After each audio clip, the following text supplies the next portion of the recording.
Welcome to the Personal Brain Trainer Podcast. I'm Dr. Erica Warren.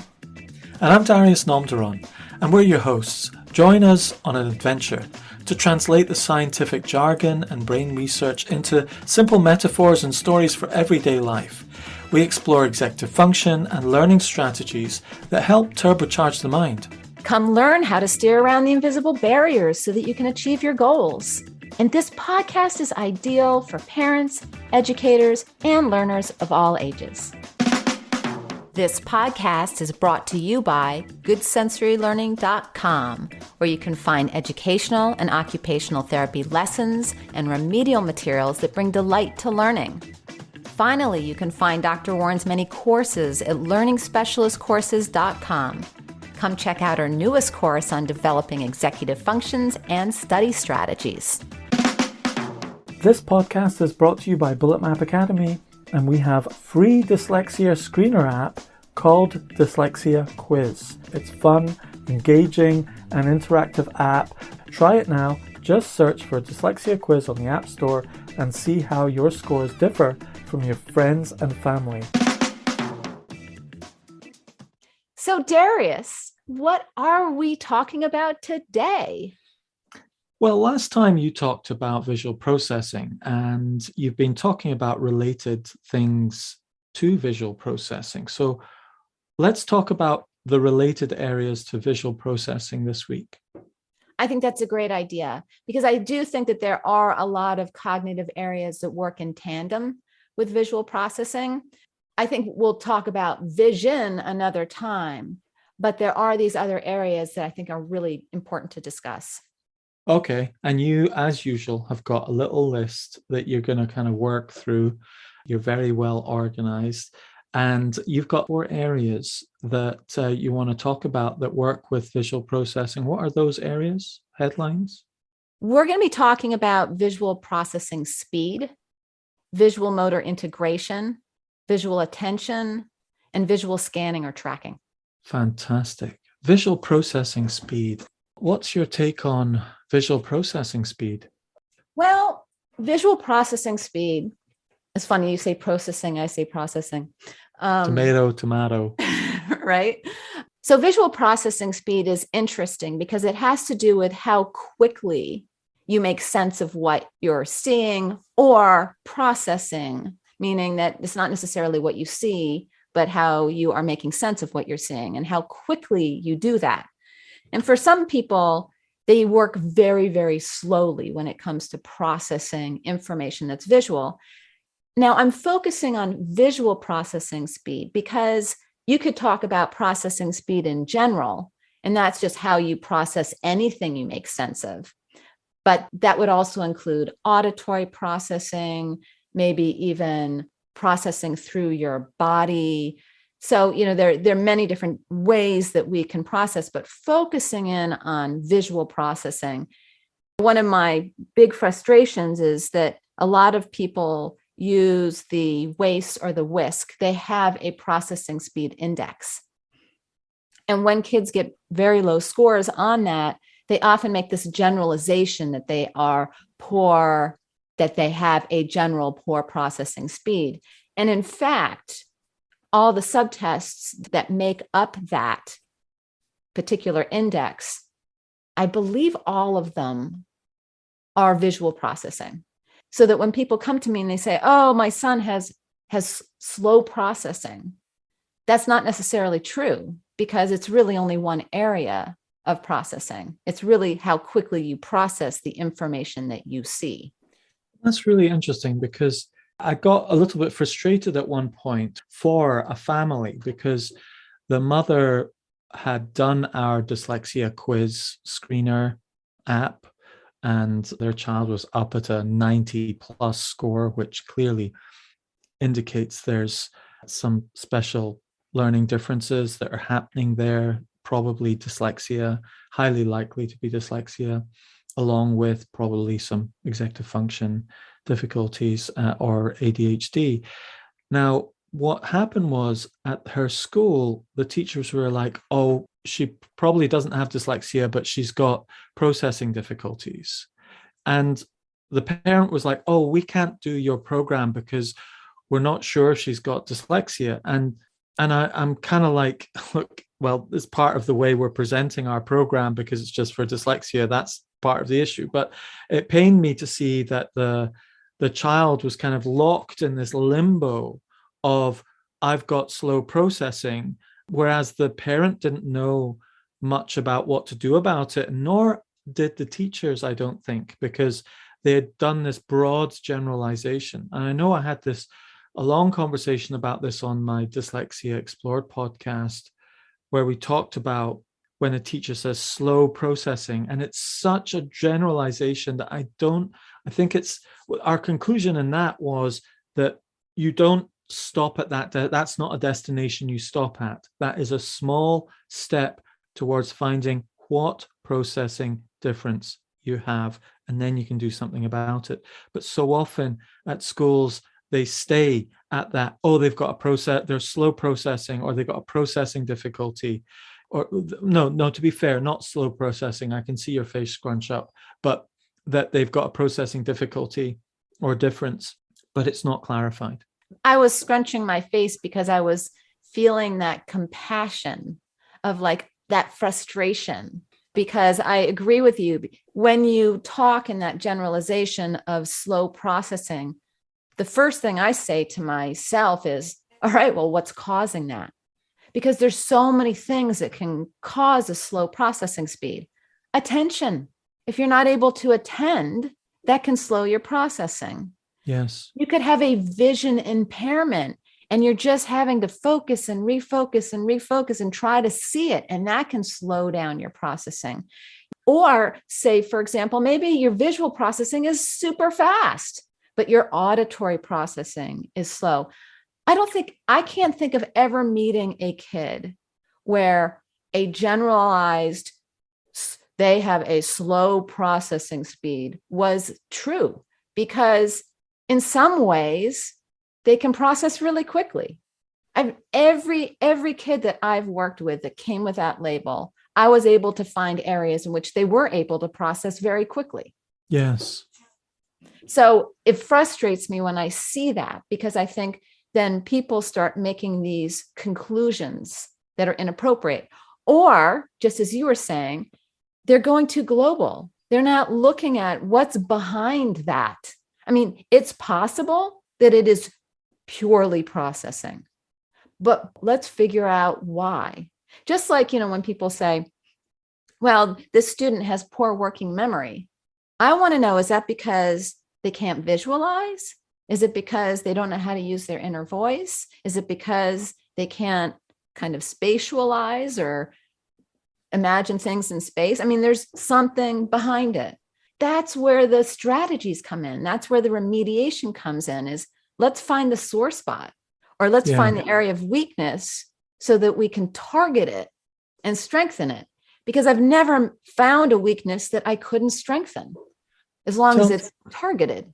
While I've got you, and on this topic of slow or fast processing, whether it's visual or auditory, I had a listener get in touch with me, and she was saying she didn't like the term slow processing. And she was wondering whether it would be accurate enough to say deep processing. And her thesis was, when she observes her child who has slow processing speed with dyslexia, what she often notices is that it's like they're processing information more deeply. Rather than fast and automatic, it's slow and deep. I'm not sure that's always the case. I think as a general rule, I see people often with differences of processing, especially I've noticed it in the realm of dyslexia, is that they're often the people who ask why. And they're like, why is that? And they're really going into deeply into why, to understand a process or a system. They're not just taking something on an automatic face value. And I wonder if this might relate to our last episode where we talked about the P and the B and the Q and the so on are all the same shape, but in a different orientation. That someone might come along and go, actually, they're processing it more deeply, but rather than on face value. Or they may be even accommodating a visual processing issue where they'll have to say to themselves, oh, I've got to slow down and ask myself, is that to the left or is that to the right? So that they're actually having to do more steps in the processing to accommodate for a reversal that naturally happens or something like that. So yeah, there's so much behind a processing speed problem. Visual processing speed has to do with how quickly we process visual information. And what you and I have been talking about is that there are many different types of processing. And all of those different types of processing have a speed at which you do them. But here in particular, today, we're focusing on visual processing speed, which is how quickly you're able to make sense of the visual information that you see and then have an output. Now, what I'd like to know is, can you improve your visual processing speed? Are there ways to improve it simply and straightforwardly? What are the things that can slow your visual processing speed that listeners could maybe do straight away? You got any ideas on that? Well, again, I think it's difficult to go there because we don't know what the cause is behind it. And that's why it's so important to look at the cause behind the visual processing problem. Okay. This is great because think about last week where we talked about all the different ways that you can process visual information. We had 9 of them. Yes, we did. So you could have a weakness in any one of those areas that could cause a visual processing speed weakness. But you could also have other things going on. You could have issues with vision. Yes. If you have issues with vision, that could slow your processing Got speed. you. Can we do a quick summary of those 9? Let's just read them out, just for those who maybe, just to refresh your memory or to go back to the last episode. So we had visual discrimination, visual directionality, visual memory, visual sequencing, visual closure, visual reasoning, visual synthesis, visual spatial, and visual figure ground. So that was a great episode. If you're interested in that, listeners, go to the previous episode 17, and have a look at that. Right. With that said, because we could have a whole episode on processing for sure. Yeah. But let's go into the next one that also is related to visual processing, which is visual motor integration. Another way of, or another term for that is visual motor dexterity. And it's really about translating that visual perception into a motor response. Mm. So, it could be tying your shoes, it could be your handwriting, it could be knitting.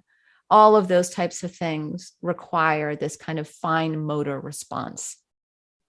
And of course, there is that visual piece. Now, somebody could have a visual motor weakness because they're having a hard time processing visual information, or it could just be a motor issue where they just have poor motor abilities and they just need to strengthen certain motor abilities.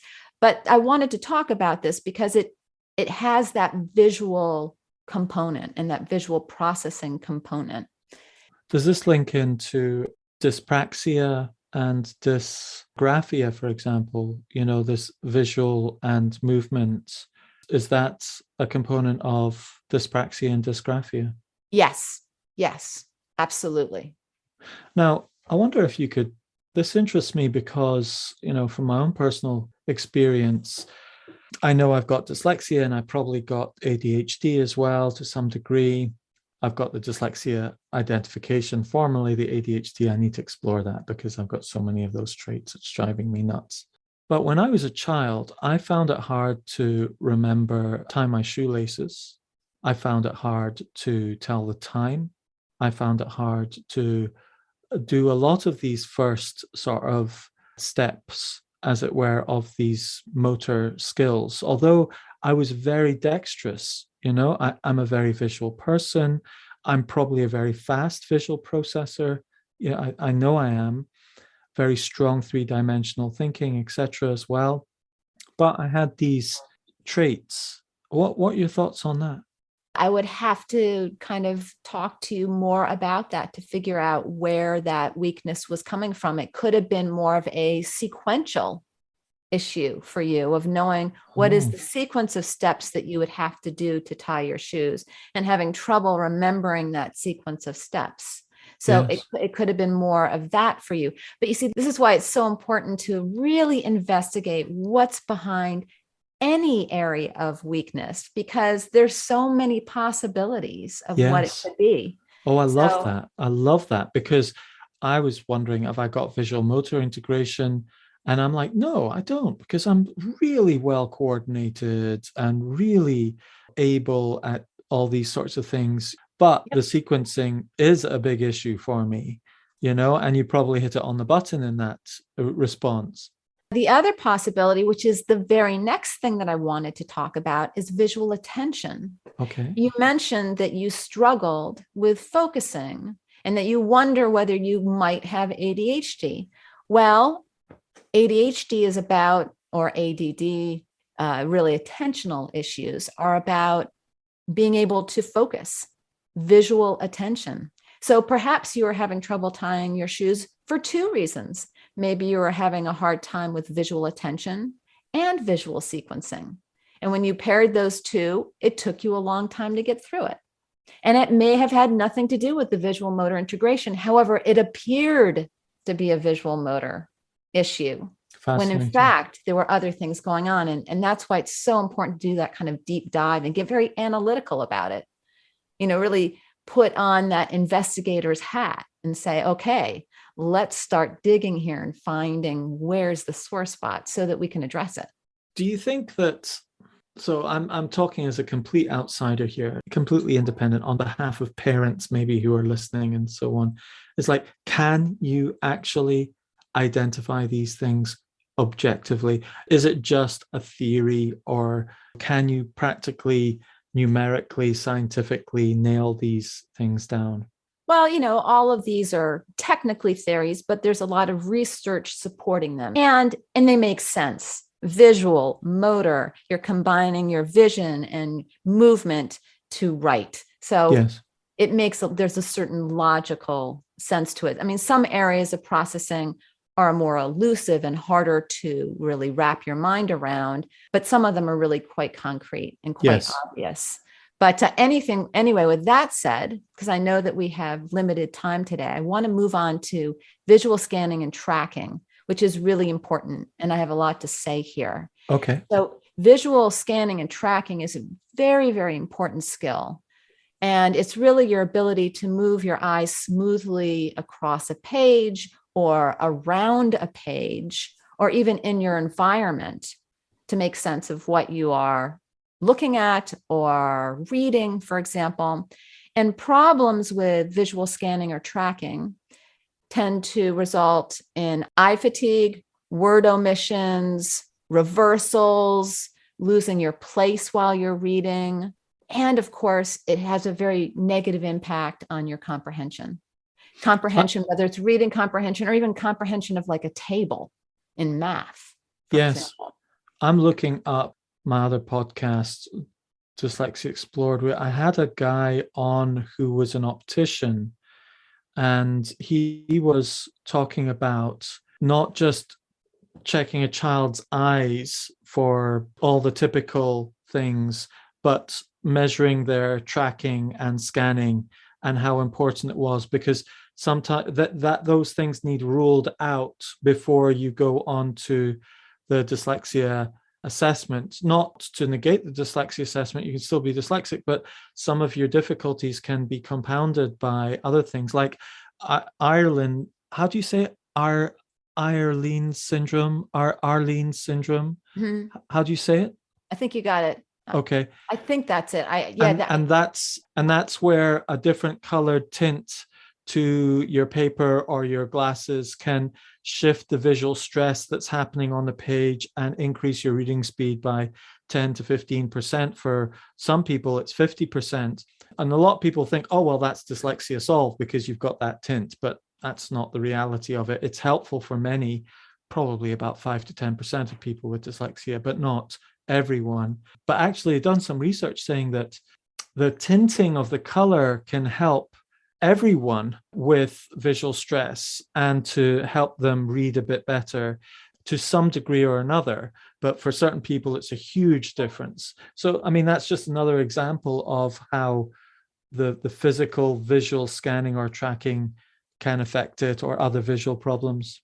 We'll do a deeper dive next week on vision. It was interesting. I was like, am I going to put visual tracking under vision? I decided it's not really vision. Yes. That it's different. You're not seeing it. It's the eye movement. So I decided to Yes. put this under related areas to visual processing instead of under vision. But when you go to see a vision doctor, which in everybody, before you have any testing done, should always have a visual screening and an auditory screening. It's imperative because you have to rule that out first. So we'll definitely be doing a deep dive into that. But I kind of decided to keep tracking over here because it is something more of a physical movement of the eyes. And it's so interesting on how it impacts learning. And the question is, what are the different types? There are actually 3 different types of tracking. There's something called fixation, which is your ability to hold your eyes steady without moving off of a target. There's pursuits, which is the ability to follow a moving target with one's eyes. And then there's, I believe it's saccades. It's French for jerk. And it means the ability to jump to new targets that randomly appear or disappear or reappear in different locations. So that's a really interesting one too. But all of these things have a profound impact. Saccades, you have to be able to kind of scan a page to be able to observe all of the details if it's a very visually complex page. Fixations, being able to hold one's eyes steady is really important. If you're constantly moving your head, it's going to have a big impact on how you perceive things. And then the pursuits again is, being able to follow that target, which is really that kind of tracking across the page.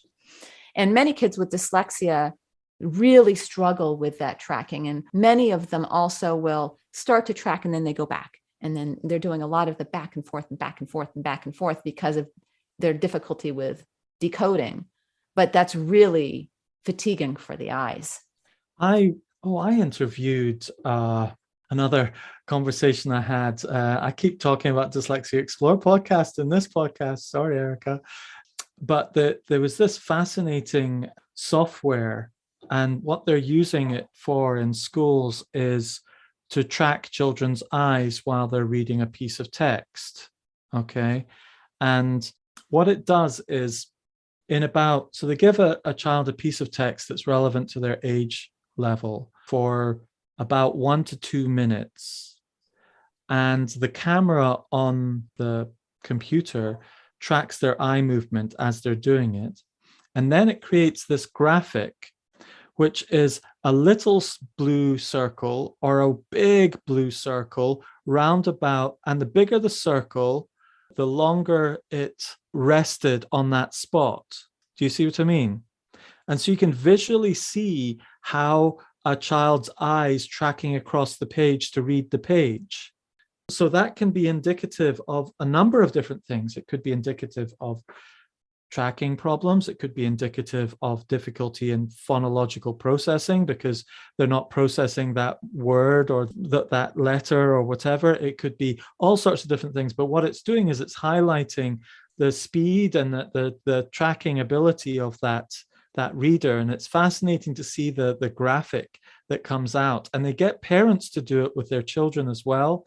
Parents can see, oh my goodness, and it's quite startling, the difference between the pattern of the dots and those small little blue dots that are neatly kind of spaced apart as they're reading through it compared to these big blue blobs all over the shop, And the thing is that some of the kids are actually, even with the big blue blobs and so on, are still reading it, are still comprehending it, but they're going through a much more laborious process to do so, So it's fascinating to see it graphically. And I'm glad that you mentioned that because guess what? If a student is reading that way, it's going to slow their processing speed. Yes. It's also going to require them to do a lot more, and they're going to get more fatigue. So they're going to have a harder time reading for longer periods of time. But what I do want to do now is go into some ways to improve visual tracking, because there's Okay. some things that you can do at home. You just mentioned, is this a certain program that you were just talking about? It is. I'm trying to scan through. You can find it, and then Yeah. we can put it into the show notes. Yeah, we'll pop it in the show notes. Yeah. So let me pull your attention back here, and let's look at some of these different types of strategies we can use for visual tracking and to support it. We've got, and you mentioned a little bit about this, we talked a little bit about this, was color overlays. Yeah. So I often will take report covers that are clear but are colored, and I turn them into little bookmarks for my students, and I let them pick which colors they like. They can either read above the color or below the color, or in the color, the first line in the color. But I find that color overlays are really fun, and the kids really enjoy them, and they like picking the color.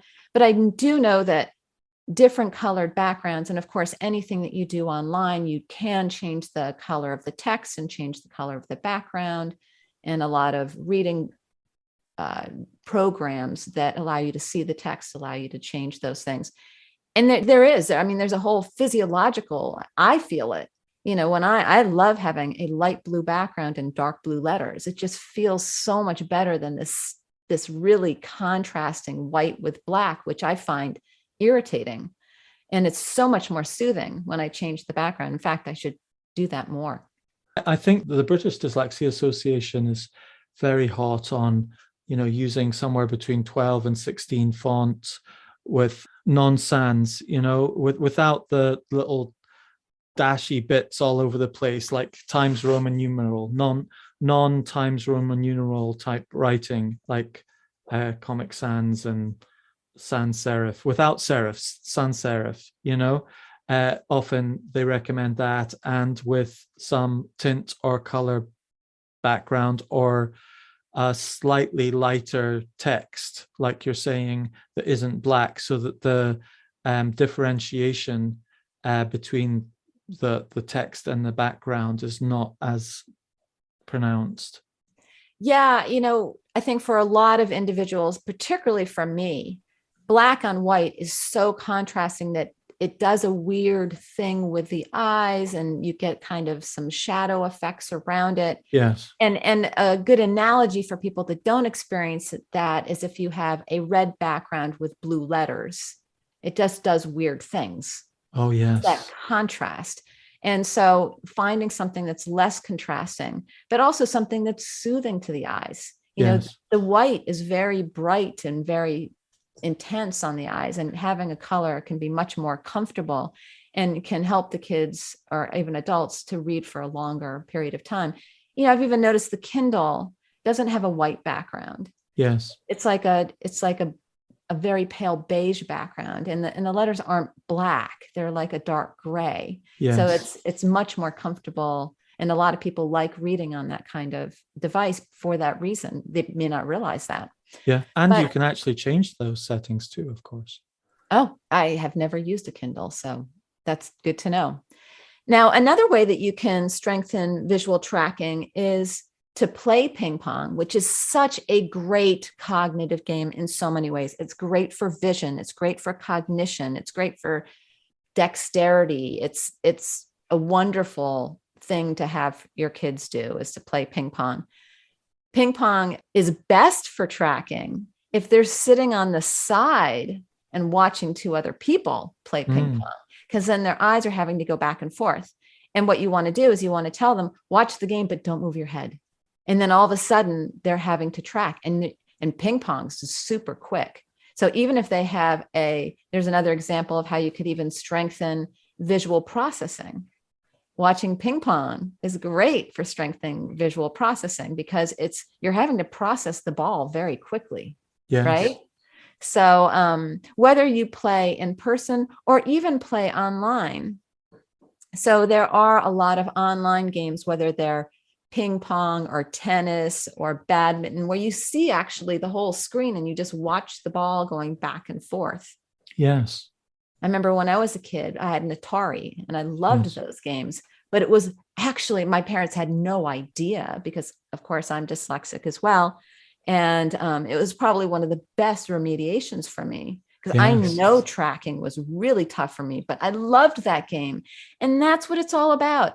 Finding something that the kids love to do that's strengthening their areas of cognitive weakness. So many of these little simple games of being able to hit the ball back and forth is strengthening an area which is so vital for reading.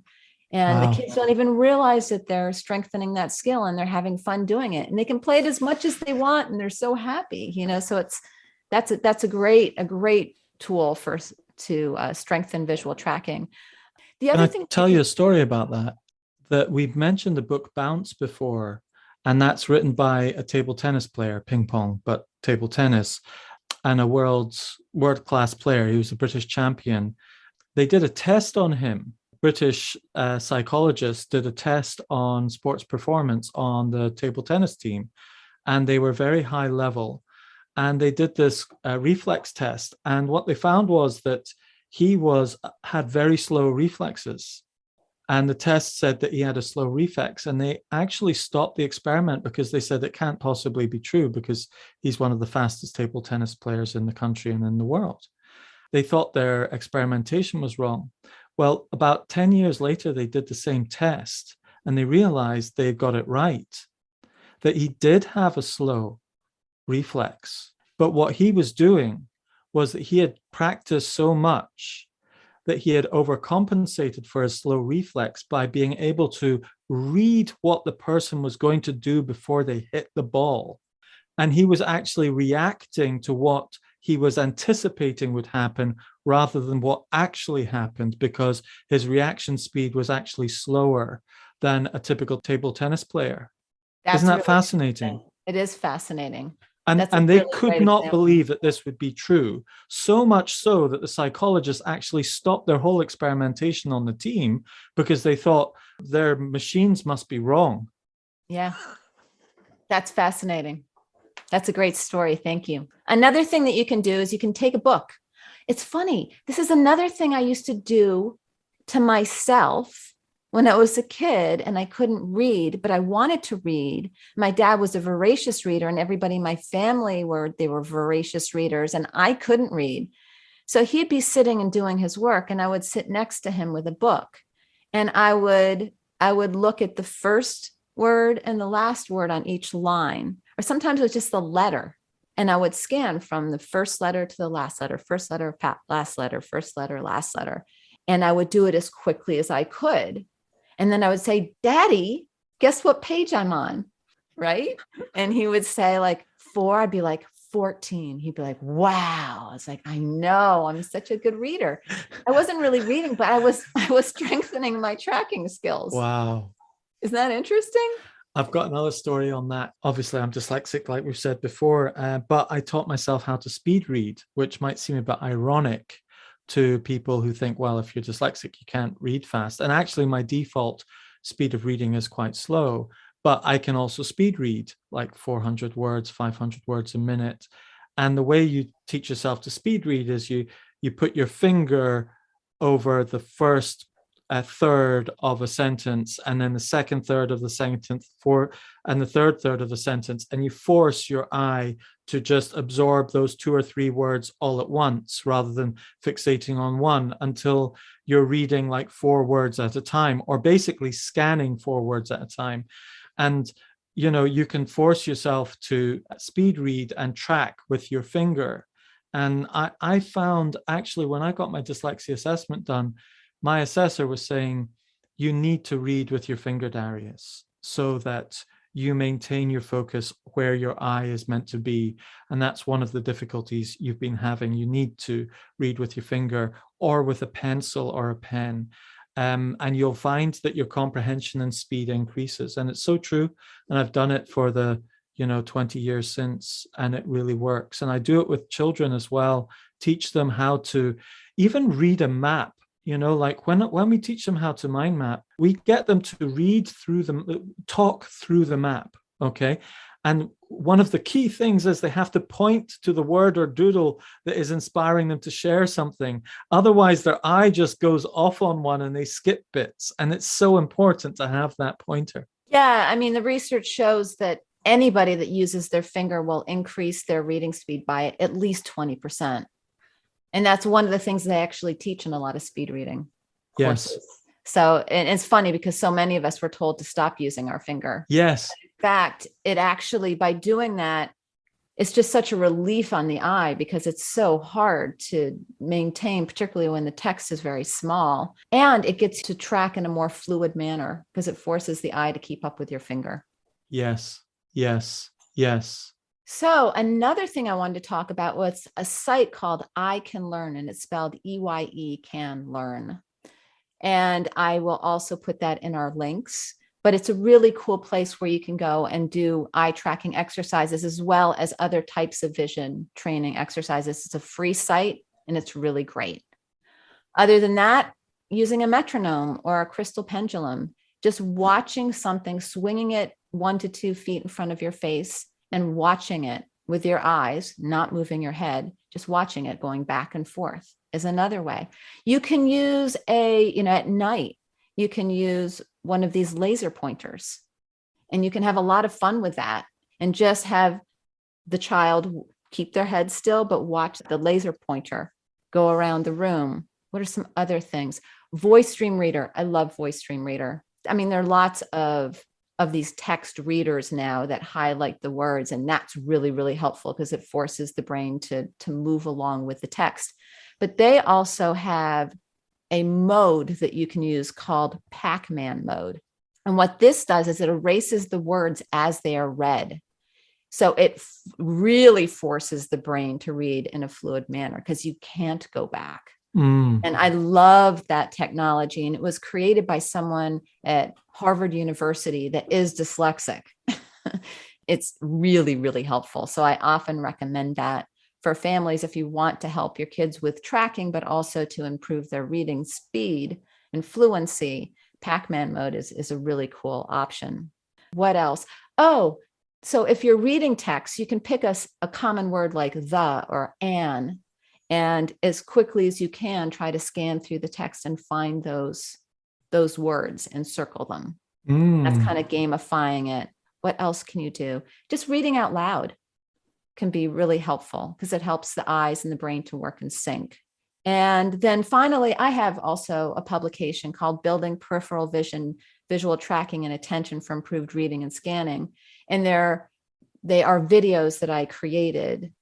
And I tried to make them really fun and really upbeat music. And they're short, so they can be used kind of as brain breaks as well. But it's a combination of those tracking fixations, pursuits, and saccades. And so sometimes they're having to jump around, sometimes they're having to track, but you're always wanting to keep your head straight.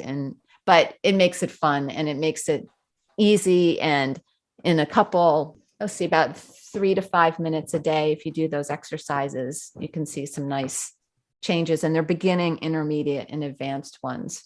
But that's if you just are looking for something that's really simple where you can put them down and work. But you can have a lot of fun being creative doing visual tracking exercises.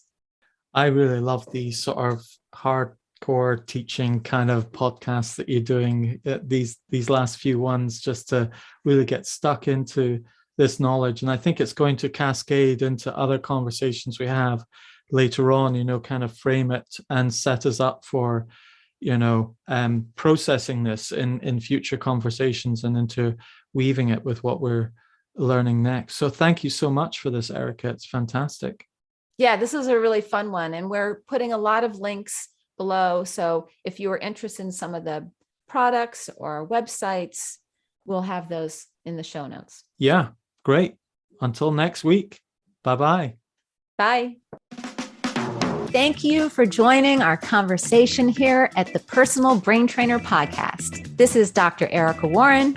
And this is Darius Nomderon. You can check out our show notes for links to resources mentioned in the podcast. And please leave us a review and share us on social media. Just take a screenshot and post it up on your social. And until next time, see ya.